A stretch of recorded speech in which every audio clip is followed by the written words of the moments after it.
बिस्मिल्लाहिर्रहमानिर्रहीम। अस्सलाम वालेकुम नाज़रीन, आप यूट्यूब चैनल देख रहे हैं। मैं इमरान खान हूँ। पाकिस्तान तहरीक इंसाफ के असद कैसर साहब ने एक बड़ा दावा कर दिया है और उन्होंने ये कहा कि 41 लोग ऐसे थे जो आज़ाद उम्मीदवार थे, और ये जो 41 आज़ाद उम्मीदवार थे ये सारे के सारे पाकिस्तान तहरीक इंसाफ को ज्वाइन कर चुके हैं, यानी एक बंदा भी नहीं टूटा। ये कैसे हो सकता है कि एक बंदा भी ना टूटे? यानी ये तो कभी हुआ ही नहीं और हो ही नहीं सकता। इसके बारे में तो सबके दावे थे कि बंदे इधर चले जाएंगे, उधर चले जाएंगे, ये हो जाएगा, वो हो जाएगा। जीतेंगे भी वही जो पाकिस्तान तहरीक इंसाफ के साथ गद्दारी करेंगे, और वो पहले कमिटमेंट देंगे कि वो बाकी पॉलिटिकल पार्टीज के पास जा रहे हैं। 41 में से एक भी बंदा नहीं टूटा। मिसाल के तौर पर कुछ चीज़ें आपके सामने रखता हूं कि हर बंदे को पता है कि अगर वो नहीं टूटेगा और इमरान खान के साथ खड़ा रहेगा तो वो गिरफ्तार भी किया जा सकता है। उसे पता है कि उसे जबरी तौर पे गुमशुदा भी किया जा सकता है, उसका कारोबार तबाह किया जा सकता है, उसकी फैमिली का कारोबार तबाह किया जा सकता है, मजीद मुकदमात उसके ऊपर बनाए जा सकते हैं, ख़ानदान वालों के लिए मुश्किलात पैदा हो जाएंगी, उसे नाअहल किया जा सकता है, बेशुमार मुसीबतें उसके ऊपर नाजिल हो सकती हैं इस मुल्क में अगर वो इमरान खान के साथ खड़ा रहा। फिर भी एक भी बंदा नहीं टूटा। और दूसरी तरफ लालच क्या थी?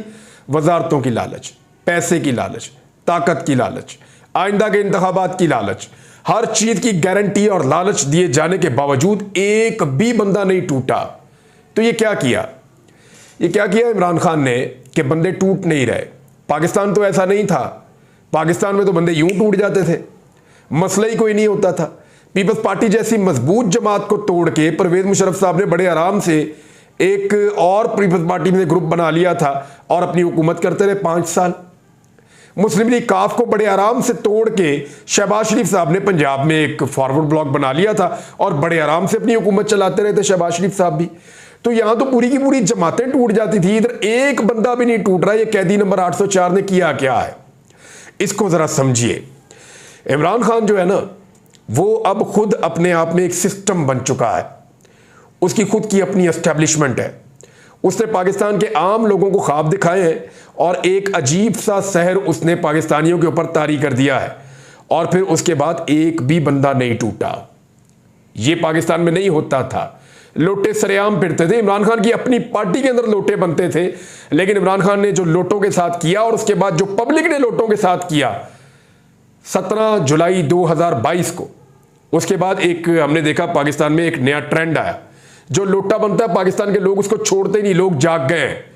उनकी सियासत तबाह हो रही है। वो बैठ के टीवी चैनल पे कहते हैं जी हम अगर अपनी वफादारी बदलेंगे हमारे हल्के में लोग हमें नहीं छोड़ेंगे, लोग हमें मारेंगे, हमें जलील करेंगे। ये है वो बदलता हुआ पाकिस्तान जहां पे फैसले चंद हाथों से और चंद ओहदों के हाथ से निकलकर ये फैसले पाकिस्तानियों के हाथों में जा रहे हैं।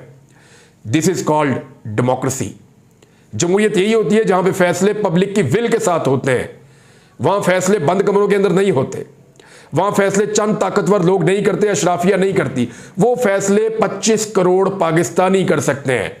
तो अब फैसला जो है वो पाकिस्तानियों के हाथ में आ चुका है और सूरत हाल यकसर तब्दील हो चुकी है। ये किया इमरान खान ने इस मुल्क में। अब जो सुप्रीम कोर्ट ऑफ पाकिस्तान का जो फैसला है उस पर अमल दरामद के लिए इलेक्शन कमीशन ऑफ पाकिस्तान ने जुमेरात वाले दिन यानी 11 मुहर्रमुल हराम को अपनी मीटिंग कॉल कर ली और उन्होंने अपना इजलास तलब कर लिया है।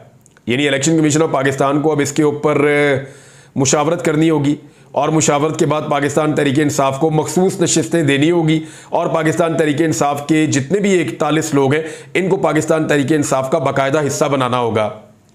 2 MNA रह जाएंगे जो हिस्सा होंगे सुन्नी इत्तेहाद कौंसिल के, जिनमें एक जो है वो साहबजादा हामिद रजा और एक जो है अली अमीन गंडापुर के भाई फैसल अमीन गंडापुर साहब। ये दोनों MNA वहां पे सुन्नी इत्तेहाद कौंसिल में रह जाएंगे और बाकी सारे के सारे जो है वो पाकिस्तान तहरीक इंसाफ का हिस्सा होंगे। अब आप आए इस बात पे कि इलेक्शन कमीशन क्या कर सकता है। देखिए, इलेक्शन कमीशन के ऊपर बहुत दबाव है कि वो सुप्रीम कोर्ट ऑफ पाकिस्तान के फैसले पर अमल दरामद ना करे। कुछ सहाफ़ी जो है वो ये क्लेम भी कर रहे हैं कि ये फैसला कर दिया गया है कि चाहे तौहीन अदालत लगे चाहे कुछ भी हो, इस फैसले पर अमल दरामद नहीं होने दिया जाएगा। लेकिन ये मुमकिन नहीं है। देखिए कैसे मुमकिन नहीं है, ये मैं आपको बता देता हूं। अली अमीन गंडापुर ने मखसूस नशिस्तें PTI के अलावा दीगर लोगों को देने से इनकार कर दिया था और हलफ नहीं लेने दे रहे थे। लेकिन उनके पास एक्चुअली इतनी बड़ी मेजॉरिटी थी कि जब भी वो हॉल से निकलते थे असेंबली से, तो असेंबली के अंदर कोरम ही पूरा नहीं होता था। उनकी मेजॉरिटी इतनी ज़्यादा है। तो पीडीएम की जमातें ये नहीं कर सकती। अगर पीटीआई के अपने लोग भी बैठे रहेंगे असेंबली के अंदर तो कोरम पूरा हो जाएगा, लिहाजा कोरम की निशानदेही वहां पे हो नहीं सकती, इन लोगों को बाहर निकाला नहीं जा सकता। एक बात तो ये है। दूसरा, इलेक्शन कमीशन ऑफ पाकिस्तान को अदालत ने साफ कहा है कि अगर किसी बात में कोई प्रॉब्लम है तो आके चैम्बर में पूछ लीजिएगा, आपको उसका जवाब मिल जाएगा।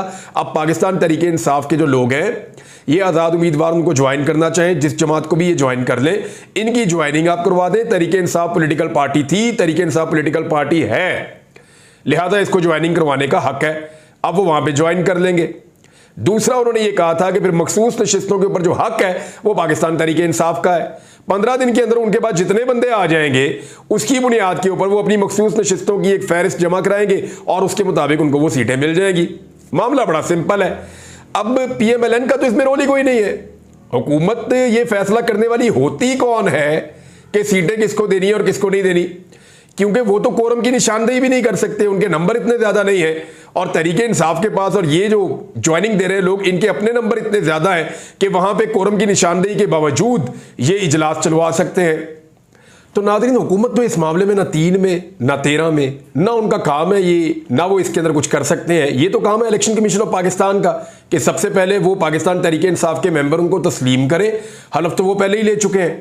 और उसके बाद अगला काम यह है कि मखसूस नशिस्तों की जो लिस्ट पाकिस्तान तहरीक इंसाफ फराहम करे, उनको वहां से नोटिफाई कर दे। फिर वो पहुंच जाएंगे असेंबली के अंदर हलफ लेने के लिए। और कोरम की निशानदेही तो हो नहीं सकती, क्योंकि पाकिस्तान तहरीक इंसाफ अकेली भी मौजूद होगी तो इतनी बड़ी उनकी तादाद है कि उनका कोरम पूरा हो जाएगा असेंबली का। तो ये है जनाब इसकी सूरत हाल, और ये अमल दरामद करना ही पड़ेगा। हुकूमत इसके अंदर अपील के अंदर गई है, देखते हैं कि इस पर कोई स्टे होता है या नहीं होता। लेकिन मेरे ख्याल में क्योंकि फैसला आ चुका है सुप्रीम कोर्ट ऑफ पाकिस्तान का और फुल कोर्ट का फैसला है, तो पहले इसके ऊपर अमल दरामद होना चाहिए और उसके बाद फिर देखते हैं कि हुकूमत को जो वो मांग रही है वो मिलता है या नहीं मिलता। एडहॉक जजेस के मामले के ऊपर अब बार एसोसिएशन बोलना शुरू हो गई हैं। देखिए, 4 जजेस के नाम आए थे जिनमें से 2 ने कन्फर्मेशन दे दी है और 2 जजेस के बारे में खबर आ रही है कि वो इसका हिस्सा नहीं बनना चाहते। अब काजी फायद ईसा साहब की चॉइस के ऊपर तो नहीं होगा ना, ये तो सुप्रीम कोर्ट ऑफ पाकिस्तान के अंदर आएगा, फिर वहां पे फैसला होगा कि किसको बनाना और किसको नहीं बनाना। और बनाना भी है तो क्यों बनाना है, इसके ऊपर जो है वो Peshawar high court bar association ने और कराची बार एसोसिएशन ने, दोनों बार्स ने मजम्मत कर दी है 9 मुहर्रम वाले दिन। अभी क्योंकि 9 और 10 मुहर्रम है तो 11 मुहर्रम से हमें नजर आएगा कि बाकी बार कौंसल्स और वकला इसके बारे में अपनी राय देंगे। हामिद खान साहब ने बहुत क्लियरली कह दिया कि ऐसा हम नहीं होने देंगे। अगर ऐसा किया गया या ऐसा करने की कोशिश की गई तो फिर इस मामले के ऊपर हम तहरीक चलाएंगे। और वकला की तहरीक जो है वो काफ़ी अरसे से दबती चली आ रही है। बार बार वकला जो है वो किसी मामले पे इकट्ठे होते हैं, फिर मामला कहीं और मुड़ जाता है। तो मेरे ख्याल में कोई भी चिंगारी इस आग को भड़का सकती है। हुकूमत को होश के नाखून लेने चाहिए और एक के बाद एक और गड़ा अपने लिए नहीं खोदना चाहिए। पाकिस्तान तहरीक इंसाफ पर पाबंदी के मामले पर हुकूमत फरार हो गई है। देखिए, पहले वो बेचारे से इंफॉर्मेशन मिनिस्टर से प्रेस कॉन्फ्रेंस करवा दी, वो इतना सीरियस मुंह बना के, इतना चिल्ला चिल्ला के, कुर्सी से उछल उछल के वो बेचारा प्रेस कॉन्फ्रेंस कर रहा था। उससे बेचारे से प्रेस कॉन्फ्रेंस करवा दी, हम पाबंदी लगा रहे हैं, फैसला हो चुका है और हम गद्दारी के मुकदमे बना रहे हैं, फैसला हो चुका है। तो पहले जनाब फैसला सुना दिया उन्होंने सारों को, और फैसला सुनाने के बाद जब मामला आया उसके ऊपर अमल दरामद का तो पता चला कि इत्तेहादी बिगड़ गए हैं। वो जो इत्तेहादी जमातें उन्होंने कहा जी हमसे तो आपने पूछा ही नहीं, आप खुद ही फैसले कर रहे हैं। क्योंकि मियां नवाज शरीफ ने जिनके साथ मिलकर तय किया था, मियां साहब को पूरा कॉन्फिडेंस था कि ये बाकी सारों को भी मना लेंगे। अगर मैं यहां से ऐलान कर दूंगा तो ये बाकी सारों को खुद ही मना लेंगे। लेकिन वो बाकी सारे जो है उन्होंने इसके ऊपर बड़ा ठंडा ठंडा सा रद्देमल दिया। पीपल्स पार्टी ने कहा अब फाइनली कि हमारे लोग जो रद्देमल दे रहे हैं उसको ना माना जाए, बल्कि रद्देमल वही है जो आएगा पार्टी की तरफ से ऑफिशियली। अब इसमें कुछ स्टेटमेंट्स हैं जो मैं आपके सामने रखता हूं। सबसे पहले तो अमेरिका का मैं आपको बताऊं, अमेरिका ने इसके ऊपर इजहार किया है तशवीश का। यानी अमेरिका में जब ये सवाल किया गया तो मैथ्यू मिलर ने कहा कि सियासी जमात पर पाबंदी के हुकूमती बयान देखें, ऐसा महसूस होता है कि यह सियासी पेचीदा अमल का आगाज किया जा रहा है, ताहम इसके अंदरूनी अमल और फैसलों पर अमेरिका नजर रखेगा। और मैथ्यू मिलर ने मजीद कहा कि किसी भी सियासी जमात पर पाबंदी बाइस तशवीश है, क्योंकि ये इकदाम इंसानी हुकूक, आज़ादी इजहार राय, आईनी और जमहूरी उसूलों की पुरअमन पासदारी का मुखालिफ है। ये बात जनाब मैथ्यू मिलर ने की है। इसके अलावा एक स्टेटमेंट जो है वो फजल रहमान साहब का भी लेटेस्ट है, वो भी आपको मैं बताता हूँ। लेकिन पहले आप ये देख लें कि इस पे एमएल वली खान ने क्या कहा। एमएल वली खान जो एएनपी के सरबराह हैं, और उन्होंने कहा कि हम कभी गैर जमहूरी आमरीत की हमायत हमने नहीं की, हमारी ये तारीख है और सियासी नज़रियाती इख्तलाफात के बावजूद PTI पर पाबंदी आयद करने की हम मुखालफत करते हैं। इसकी बुनियाद जनरल अयूब खान ने रखी थी। बदकिस्मती से पाकिस्तान में तारीख से सबक नहीं सीखा जा रहा। फिर उन्होंने ये कहा कि बार बार पॉलिटिकल पार्टीज जब हुकूमतों में बदलती हैं तो बेनिफिशरीज बदल जाते हैं और सबका मौक़िफ़ बदल जाता है। कभी वो इनकलाबी बन जाते हैं और कभी जो बेनिफिशरी बन जाते हैं तो लोग झूठे नारे लगाते हैं। फिर उन्होंने ये कहा कि ANP जमहूरी रवायात की कदर करते हुए किसी भी पाबंदी की हमायत नहीं कर सकती। पाबंदी लगानी है तो फौजी इदारों की सियासत में मुदाखलत पर पाबंदी लगाई जाए। और साथ उन्होंने ISI एजेंसी का नाम लिया कि जनाब उनकी सियासत में मुदाखलत के ऊपर पाबंदी लगाई जाए। ये एमल वली खान का स्टेटमेंट था। फजलुर रहमान साहब ने इसमें क्या कहा?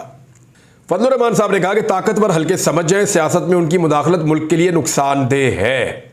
उन्होंने कहा कि मुल्क में अदम इस्तेहकाम की बड़ी वजह अस्करी इदारों की मुदाखलत है। फजलुर रहमान ने कहा कि ताकतवर हल्के समझ जाएं कि सियासत में उनकी लगातार मुदाखलत मुल्क के लिए नुकसानदेह है। और 2018 और 2024 के इंतखाबात के नताइज ने इदारों की सरेआम मुदाखलत का पोल खोल दिया है। उन्होंने कहा कि अज़्म इस्तेहकाम ऑपरेशन से मुल्क भर बिलखुसूस खैबर पख्तूनख्वा में बेचैनी में इजाफा होगा। तो फजलुर रहमान साहब ने कहा कि जी यानी वो भी मुखालफत कर रहे हैं लगातार और इदारों की सियासत में मुदाखलत पर भी वो मुखालफत कर रहे हैं, लेकिन साथ ही साथ वो ये पाकिस्तान तहरीक इंसाफ के ऊपर जो पाबंदी लगने का मामला है इसमें भी उन्होंने कोई पॉजिटिव रिएक्शन नहीं दिया। इरफान सिद्दीकी साहब ने एक बड़ा अजीबोगरीब स्टेटमेंट दिया है, हालांकि वो एक सहाफ़ी रहे हैं और उनका स्टेटमेंट मुझे तो बहुत ही अजीब लगा। इरफान सिद्दीकी साहब कहते हैं कि मुल्क की तरक्की को नुकसान पहुंचाना इस्तेहकाक है तो ये हक सबको होना चाहिए। किसी सियासी जमात पर पाबंदी की हमायत या मुखालफत से पहले आइन का आर्टिकल 1 पढ़ें। अगर किसी ग्रुप को मुल्क की तरक्की और खुशहाली को नुकसान पहुंचाने का इस्तेहकाक हासिल है तो फिर ये इस्तेहकाक सबको होना चाहिए। तो इस तरह तो इरफान सिद्दीकी साहब पाकिस्तान से बाहर मनी लॉन्ड्रिंग करने का इस्तेहकाक भी सबको होना चाहिए। इस तरह तो आपकी लीडरशिप की तरह बाहर प्रॉपर्टीज़ बनाने का इस्तेहकाक भी सबको होना चाहिए। इस तरह तो मियाँ साहब की तरह सबको इस्तेहकाक होना चाहिए कि वो जब दिल करे इनकलाबी बन जाए और जब दिल करे बूट पॉलिश हाथ में पकड़ ले, ये भी इस्तेहकाक सबको होना चाहिए। फिर जब मर्जी कौम को ट्रक की बत्ती के पीछे लगा दें, ये भी इस्तेहकाक सबको होना चाहिए। फिर जब दिल करे लोगों को इनकलाब पे लगाकर मुल्क छोड़ के बैरून मुल्क भाग जाए और वहाँ जाके ज़बरदस्त ज़िंदगी गुजारें यूरोप के अंदर, ये भी इस्तेहकाक सबको होना चाहिए। ये अब मीठा मीठा हफ हफ कड़वा कड़वा थू थू तो नहीं है ना। राणा सनाउल्लाह साहब का अगर एक स्टेटमेंट आप देखें तो आपको इनकी पूरी मेंटेलिटी इस वक्त की आपको समझ आ जाएगी कि ये क्या कर रहे हैं। यानी माइट इज राइट में कौन सा उसूल होता है? राणा सनाउल्लाह साहब कह रहे हैं रोना धोना बंद करें, जो आपसे बन पड़ा वो आप करें, जो हमसे बन पड़ा वो हम करेंगे। एक तो राणा सनाउल्लाह साहब हम आप ना कहें। देखें मामला ये है कि आप रियासती वसाइल को एक सियासी जमात के खिलाफ इस्तेमाल करते हैं, रियासती इदारों को और रियासती वसाइल को एक सियासी जमात के खिलाफ इस्तेमाल करते हैं, उनको उठा के जेलों में डालते हैं, बगैर मुकदमात के बंदे गिरफ्तार करते हैं, MPO के तहत बंदे बंद करते हैं, उनके ऊपर बदतरीन टॉर्चर आप करते हैं, पुलिस को आप इस्तेमाल करते हैं ज़ाती फोर्स के तौर पे, बाकी इदारों को आप इस्तेमाल करते हैं। तो ये सारी सिचुएशन में राणा सनाउल्लाह साहब माइट इज़ राइट के उसूल के ऊपर अगर चलना है ना, तो फिर इस मुल्क में आप खुद कह रहे हैं कि ना कोई रूल ऑफ लॉ है और ना आइन की हुक्मरानी है, ना कोई कानून है ना आइन है।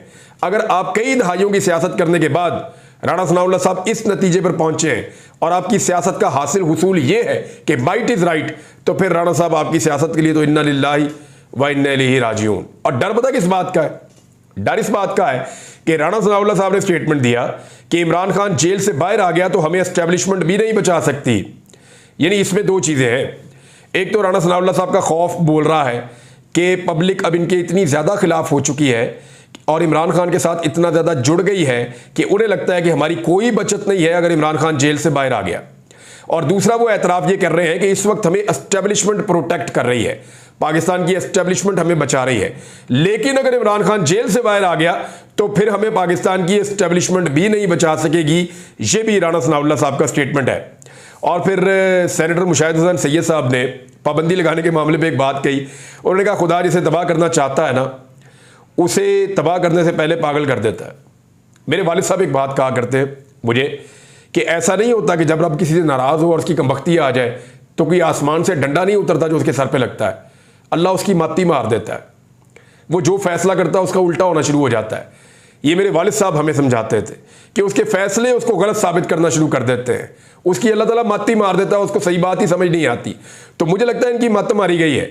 कभी ये कहते हैं हमने सुप्रीम कोर्ट से लड़ना है, कभी ये कहते हैं हमने इमरान खान से लड़ना है, कभी ये कहते हैं हमने पाकिस्तान की आवाम से लड़ना है, कभी ये कहते हैं हमें झूठे मैंडेट के ऊपर हुकूमत बनाकर दे दो, कभी ये कहते हैं जनाब हमें जो है वो एड हॉक जजेस चाहिए, कभी ये कहते हैं अपनी मर्जी की हमने अदालतें चलानी है, कभी ये कहते हैं जनाब हमने फलां जमात के ऊपर पाबंदी लगानी है, कभी ये कहते हैं हमने साबिक सदर पे और वज़ीर आज़म पे जो है वो गद्दारियों के मुकदमे बना देने हैं।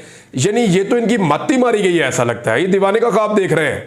आप जिस काम के लिए इनको हुकूमत में लाकर बिठाया गया, अव्वल तो अवाम ने नहीं बिठाया, ये अवाम की मर्जी के खिलाफ जबरदस्ती आकर हुकूमत में बैठ गए। जिस मकसद के लिए इनको लाकर बिठाया गया, एक दिन इन्होंने उस मकसद के ऊपर काम नहीं किया।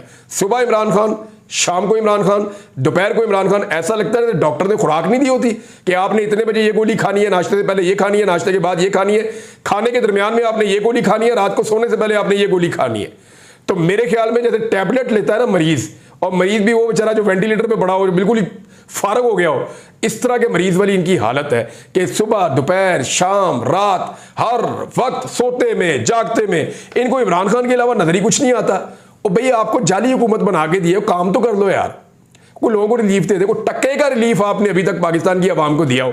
जिस दिन से आप लोग हुकूमत के अंदर आए हैं, आवाम के ऊपर जो है वो आवाम तो समझ रही है कि मनहूसत तारी हो गई है, अजीबोगरीब किस्म की।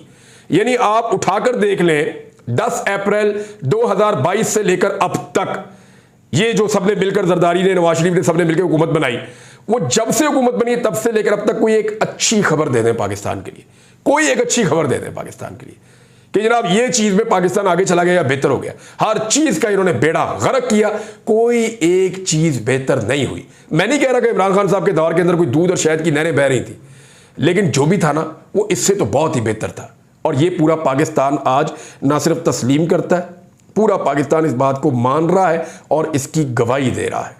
मखसूस नशिस्तों के मामले में थोड़ी सी तब्दीली हो रही, बाद में बात करेंगे इस पर। अब तक के लिए इतने, अपना ख्याल रखिएगा, अपने इस चैनल का भी। अल्लाह हाफ़िज़।